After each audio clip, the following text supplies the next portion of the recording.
Constipation आजकल ऐसा चीज हो गया है जो कि हर एक लोगों के अंदर देखने को मिलता है। छोटे बच्चे से लेकर बूढ़े तक को देखने को मिलता है। बूढ़े में तो आम समस्या हो जाता है, लेकिन आजकल जो होता है, जो एडल्ट होते हैं, जो यंग एज वाले होते हैं, उनके अंदर भी कॉन्स्टिपेशन देखने को मिलता है।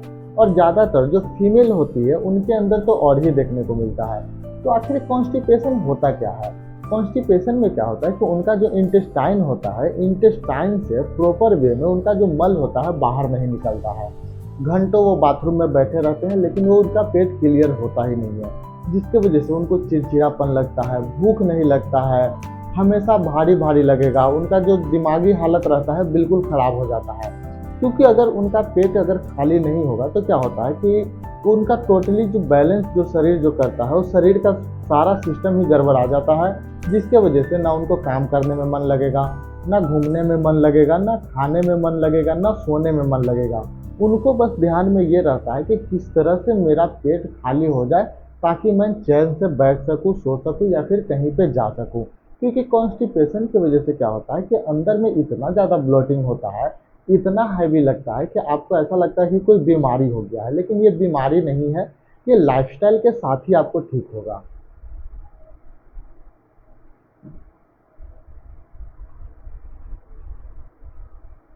तो यहाँ पे ध्यान देने वाली बात यह है कि आखिर ये होता क्यों है। सबसे पहले तो होता है कि बहुत देर तक आप जगते हैं आजकल, तो जिसके वजह से भी क्या होता है कि आपका जो सिस्टम होता है, अंदर जो हार्मोन बैलेंस करने वाला जो सिस्टम होता है वो गड़बड़ा जाता है। आपका एक्टिविटी कम है, मतलब कि खेल कूद कम कर रहे हैं, भाग दौड़ कम कर रहे हैं। आपका खाना के ऊपर डिपेंड करता है, बाहर का खाना ज़्यादा खा रहे हैं, ऑयली चीज़ ज़्यादा खा रहे हैं, जंक फूड ज़्यादा खा रहे हैं, पिज़्ज़ा, बर्गर या फिर जो रोल वगैरह आजकल जो होते हैं, ये सब ज़्यादा सेवन कर रहे हैं। क्योंकि इसमें क्या होता है कि मैदा होता है। मैदा क्या करता है कि आपके शरीर के अंदर जाके वो चिपक जाता है, वो जल्दी निकलता नहीं है। और जब यहाँ पे मैदा चिपक गया है और यहाँ से पानी अंदर से निकल रहा है, जैसे कि इंटेस्टाइन है, यहाँ पे मैदा चिपक गया है। और इंटेस्टाइन का काम क्या होता है कि पानी को एब्जॉर्ब करना। जब तक पानी नहीं अंदर आएगा तो फूड के साथ वो घुलेगा नहीं, वो अच्छे से मिलेगा नहीं, और उसके साथ बाहर नहीं निकलेगा। तो पानी नहीं आता है तो वहाँ पे चिपक जाता है।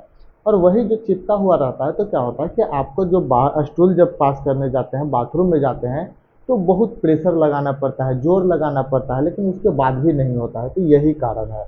क्योंकि सारा चीज़ तो खा रहे हैं, लेकिन जो हरा साग सब्जी हो गया, कोई भी फाइबर वाला फूड जो होता है उसको नहीं खा रहे हैं। आपका एक्सरसाइज का एक्टिविटी कम है। तो ये सारा चीज़ देखते हुए क्या होता है कि कॉन्स्टिपेशन हो जाता है। अगर आपको कॉन्स्टिपेशन हो गया है, अगर ये लंबे समय तक रहता है, तो क्या होता है कि इंटेस्टाइन का भी प्रॉब्लम कर सकता है, उसमें से अल्सर हो सकता है, और भी तरह का बीमारी हो सकता है, कि बहुत तरह का बीमारी का घर भी होता है। इसलिए इसको जितना जल्दी हो सके आप अपने लाइफस्टाइल में सुधार करके ठीक कर सकते हैं, या फिर मेडिकेशन के थ्रू भी ठीक कर सकते हैं। तो मेडिकेशन तो एक टेम्पोररी इलाज होता है, लेकिन जब तक आप अपने लाइफस्टाइल में सुधार नहीं कीजिएगा, तब तक इससे छुटकारा आप नहीं पाइएगा। तो लाइफस्टाइल में कैसे सुधार करना है? तो सबसे पहले होता है कि आपको सही समय पे जगना है, पानी अच्छे से पीना है, रात में देर तक कम काम करना है या फिर देर तक कम जगना है।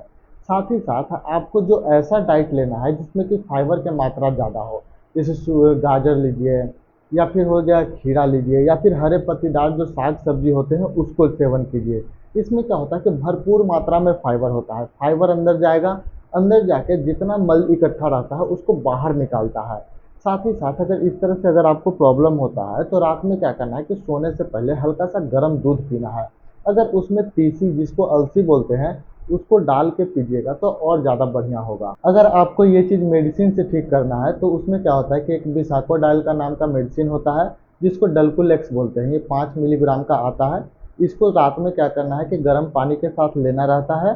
तो इससे भी आप ठीक कर सकते हैं। कायम चूर्ण खा सकते हैं, या फिर मार्केट में बहुत ऐसा तरह का आयुर्वेदिक चीज़ अवेलेबल है, जिससे भी आप अपने कॉन्स्टिपेशन ठीक कर सकते हैं। लेकिन मेरा मानना है कि अगर आप अपने लाइफस्टाइल में सुधार कर लीजिएगा तो वो ज़्यादा बेहतर है। अगर आपको ये जानकारी अच्छा लगा होगा तो प्लीज़ चैनल को ज़रूर सब्सक्राइब कीजिएगा। मिलते हैं अगले वीडियो में, तब तक के लिए धन्यवाद।